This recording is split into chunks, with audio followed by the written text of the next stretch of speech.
Yeah, so the idea of this particular rebuild is just to get some bits sorted that over the years in other vans we've had. I mean, we're talking what we're talking over 20 years, 20 years of being in vans. The key to this van is that we wanted it to be a bit more sturdy. In the past, we've used very lightweight materials, um, and to be honest, I mean, the sort of paneling, the real thin stuff, which is fine, and we have actually used that on the ceiling, and that's one of the jobs we've actually done. But in places, you just want something a little bit more solid. So the cupboards and everything now are done with sort of floorboarding, which is much stronger. And we prefer to do it like that way because we do have the fact that this van actually will take the weight, and in fact, when it's not got too much weight in it, it bounces like a pig, and shakes everything to death. So having a little bit of weight in there is not such an issue. And we do, as I said earlier, we use this job for work, and we do carry some quite heavy items in it when we're working. So what we had to do, the design, which we've always done with all the vans, is that we have about sort of 60 or 70% of the fittings in the van actually come out. So, for example, the sink unit, that lifts straight out the van. Basically, what we've got one side of the van which is permanent, so the cooker, worktop, where we have all the electrics, that is all on one side of the van, and that stays as permanent all the time. It never moves. It can't be lifted out. But the other side of the van, and the bed and everything else, and the seating and the toilet and the water and all of that lifts out in seconds and leaves us with a much lighter van load wise, and obviously much more space. And as you probably see, I ride an Indian motorcycle, and I can actually then put my Indian motorcycle in the van. We do have a roof rack on the top, so if we want to carry anything, if we take the van away with the motorcycle comes in, and then some bits can go up on the roof until we get to location. The motorcycle comes out, and then everything's sort of put back together, and we live. One of the things we always maintained is that the thing that you want more or the most important thing in a van is the bed. If the bed isn't comfortable or it's too short, trust me, it's a nightmare, absolute nightmare. So I'm too tall, and many people I know watching these videos are the same. The guys in particular are too wide to sleep across most British vans. You can do it as a squeeze, but generally speaking, you end up with cramp, or you end up sleeping on an angle, and it's absolutely a nightmare. And the other thing about the bed, of course, is that it's a pain in the backside if you've got to keep making it up every night. Particularly if you get somewhere like in the UK where it's chucking it down rain, you're wet, you just want to get in your bed. To have to convert what is a lounge to a bedroom is a bloody nightmare. And again, a bed made up all the time has got so many pluses behind it. So because I'm tall, we've decided to get again, and it's happened in other vans. Sometimes we've had the beds up this end. We can open the door and look out the view. Absolutely amazing. But that means you've got to come in out the back door, which isn't always the greatest of things. And of course, you've got to bear in mind that when you open these doors, whatever weather is outside there is going to hit the doors. So I have seen people that put things on doors like shelving units, or they carpet the back doors and all the rest of it. That's great. It's lovely. But you open the doors for 5 minutes in a Scottish winter, or even a Scottish summer for that, and those doors are wet through, and then all your carpet's wet, and then everything's getting damp and musty, and it's just a nightmare. So bear in mind, if you're putting anything on doors, it really ought to be waterproof, and then it would take a shower. So the bed we got in this time, and I can't show you for the moment because I've taken it out, but basically what is it is it's a 6-foot bed from back doors to front, but it has a pull-out extension giving me about another foot, in fact, which gives you, because bear in mind, if you put a 6-foot bed in, the time you put your pillows in and you've got your head halfway down the pillows, you're not on 6 foot. You're down 5'6", something like that. So you do need it. So this just pulls out towards us at night time, and basically we have 2 seats below it, and you'll see those in other videos as we go along. 2 seats below it, and the back cushions for those 2 seats then pop into the extension bit. You just flip the covers back down on the bed. I mean, the bed stays made up. You just pull the sheet and the duvet down, and that is your bed made up. 6 foot, 6, nearly 7 foot by 6 foot wide. It's a massive bed. It's fantastic.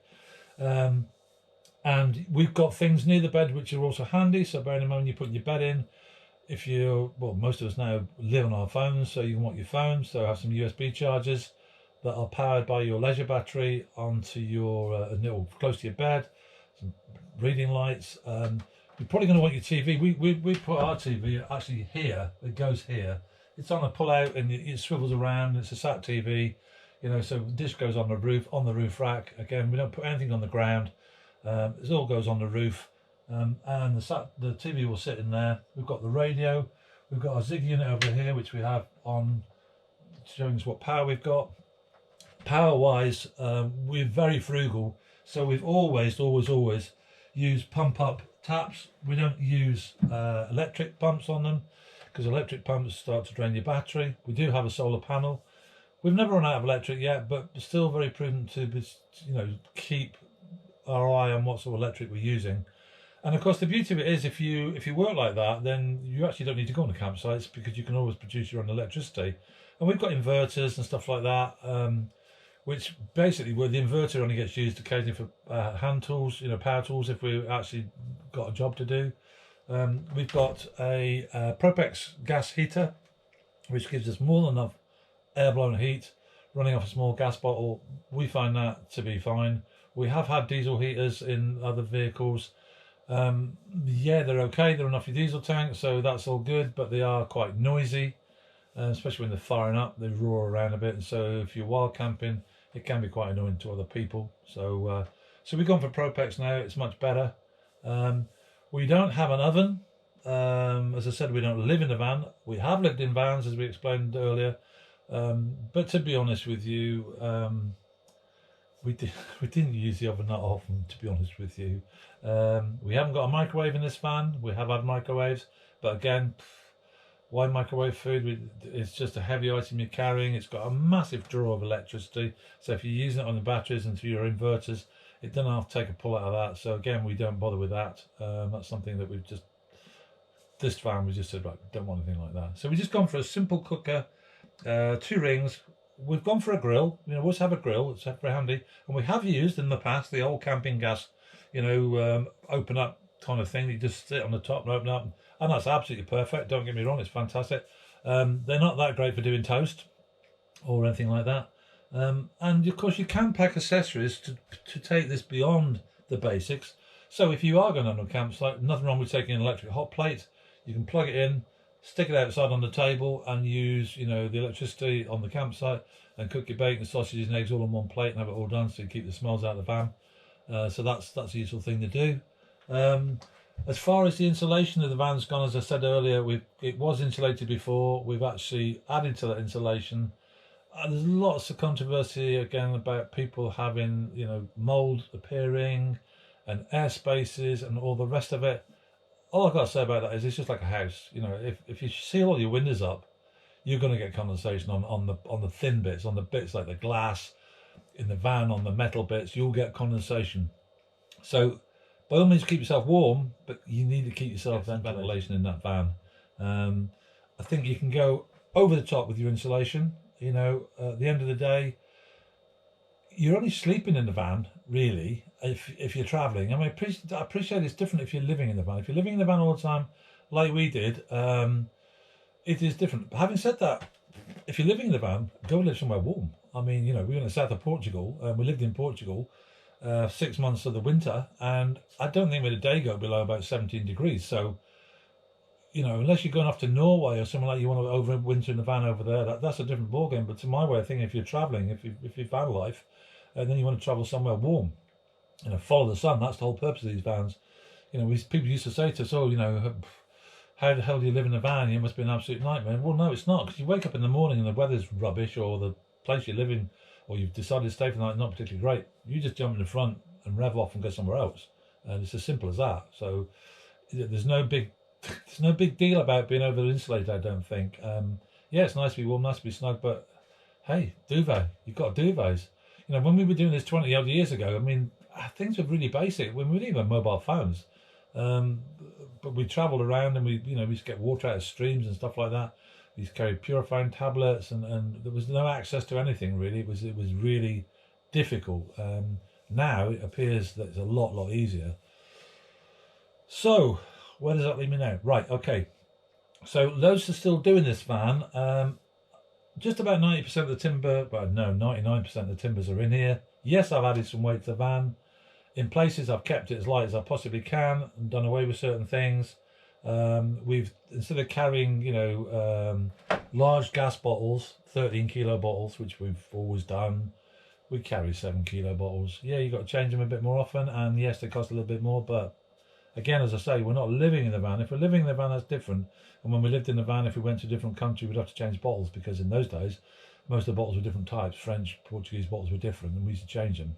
And that was a bit of a nightmare. But you can get refillable bottles now. I mean, who'd have ever thought that? But then I'm not sure how many places you can get them refilled. Some places you can, some places you can't. And obviously, travelling in Europe in the next few years is going to be a little bit more complicated. It's going to go back to what we used to have to do, which you used to have like a green card to take your vehicle abroad. You used to have medical insurance and stuff like that. You had to come back every 12 months to MOT your vehicle. All those little nightmare type things are all going to be done now. You've got dog passports, all that rubbish has got to come back in again. So things are more difficult. But at the moment, we're just sort of saying to ourselves, well, hey, hang on. If COVID has taught us anything, it's the fact that actually staycation, staying at home and going to beautiful places in this country is great. The only downside to that, of course, is that this particular year, 90% of people who own a camper van all went to Scotland. That's how it appeared to be anyway when we were up there, because every vehicle on the road was a camper van. And all I would say to everybody out there that's doing this, do yourself a favour, do the environment a favour, and do the countryside a favour of where you're going. If you think that place is absolutely beautiful, and I'm telling you now there are some amazing places, please keep it like that. Don't dump your toilet if there's nowhere proper to dump it. If you do have to dump your toilet somewhere, find a bit of ground, get a shovel, dig a hole, bury it, put the earth back.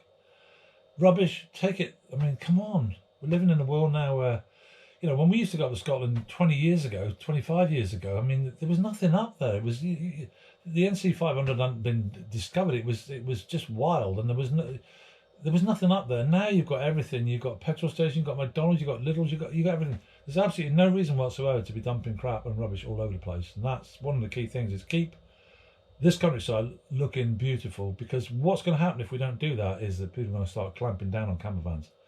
And they're going to start saying, we don't want camper vans here, and they'll be putting up height barriers like they've done in my part of the world, Cornwall, and they'll be saying, we don't want you. And, I've even seen cases now of vans getting spray painted in the night time with slogans because the people don't want you there. I think the golden rule is, if you're camping in a van and you're wild camping, then arrive there just as it's starting to go dusk and get up in the morning and go.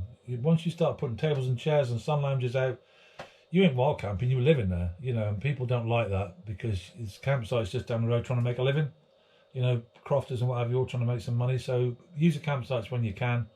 Nothing wrong with wild camping, absolutely nothing wrong with it at all. You're going to see some amazing places if you do that. But just give us a little bit of thought to the countryside. Right, so the next time I come back and do this videoing thing, because I'm fairly new to it, although I've done quite a bit on the motorcycle stuff, I'll show you some more of the inside of the van, and you can actually see what it is that I'm doing and how far I've got. As I say, I'm not far away now, and we're going to be applying some paint, some sealer to this wood, and then we're looking at painting, hanging cupboard doors, and everything else is just about ready. Electric's all done, water's all done, gas is all done. Yeah.